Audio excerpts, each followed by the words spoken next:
BC సంక్షేమ సంఘం ఆధ్వర్యంలో రాష్ట్ర వ్యాప్తంగా నిర్వహిస్తున్న బీసీల ధర్మ పోరాట దీక్ష కార్యక్రమంలో భాగంగా సిరిసిల్ల జిల్లా కేంద్రంలోని అంబేద్కర్ చౌరస్తాలో బీసీ సంక్షేమ సంఘం రాష్ట్ర అధికార ప్రతినిధి పర్షా హనుమాన్ల ఆధ్వర్యంలో బీసీల ధర్మ పోరాట దీక్ష కార్యక్రమాన్ని నిర్వహించారు.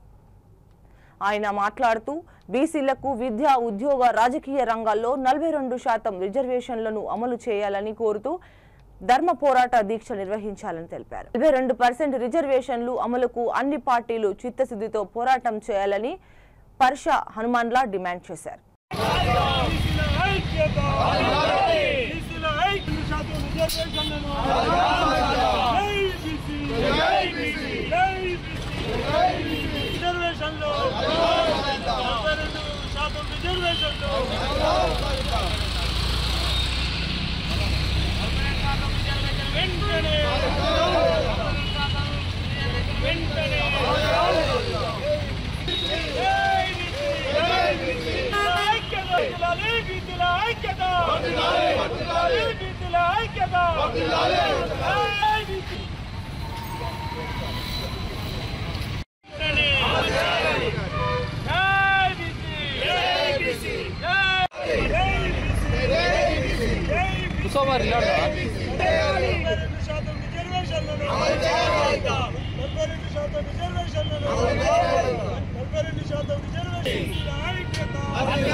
స్థానిక సంస్థ ఎన్నికలలో బీసీలకు 42% రిజర్వేషన్లు కల్పించాలని ఈరోజు రాజన్న సిరిసిల్ల జిల్లా కేంద్రం అంబేద్కర్ విగ్రహం ఎదుట బీసీల ధర్మ పోరాట దీక్షను చేపట్టడం జరిగింది. 42% రిజర్వేషన్లు అనేది మేము అడుక్కునేది కాదు, అది మా హక్కు అని మేము ఈ సందర్భంగా తెలియజేస్తూ ఉన్నాం. 42% రిజర్వేషన్ల కొరకు ఈ 2 సంవత్సరాలుగా క్రమంగా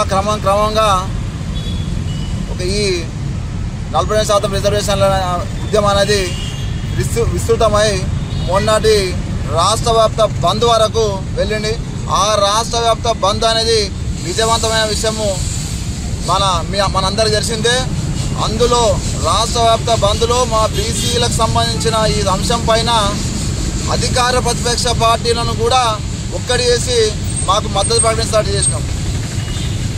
ఈ 42% రిజర్వేషన్లు నోటికాడికి వచ్చిన బుక్కలాగా తయారైంది.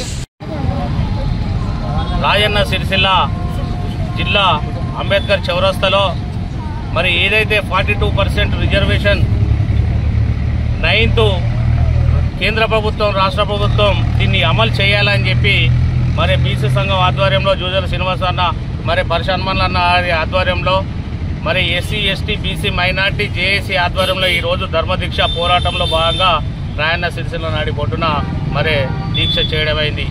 ఎందుకంటే గత నెల రోజుల క్రితం కూడా రాయన్న సిరిసిల్ల జిల్లాలో తెలంగాణ రాష్ట్ర వ్యాప్తంగా పార్టీలకు అతీతంగా మరి పోరాటాలు బంద్ చేయడం జరిగింది, మన అందరికీ తెలిసిన విషయమే. మరి ఇప్పటికీ మరి తెలంగాణ రాష్ట్రంలో అక్కడక్కడ పోరాటాలు, బంధులు, నిరాదీక్షలు తప్పించి మరి ఎలాంటి చలనం లేదు రాష్ట్ర ప్రభుత్వం, కేంద్ర ప్రభుత్వాల దగ్గర. మరి ఇప్పుడు మేము ఒకటే అడుగుతున్నాం, అన్ని రాజకీయ పార్టీలు ధర్నా చేసినప్పటికీ, బంద్ చేసినప్పటికీ మరి మా పోరాటం దేని మీద, మా పోరాటం దేని గురించి అని చెప్పి కూడా ఇప్పటి వరకు ఏ రాజకీయ పార్టీ నాయకులు కూడా ఎవరు కూడా ఇప్పటి వరకు ప్రెస్ మీట్ పెట్టి చెప్పడం లేదు. అందుకే మేము ఒకటే ఈ బీసీ సంఘం ఆధ్వర్యం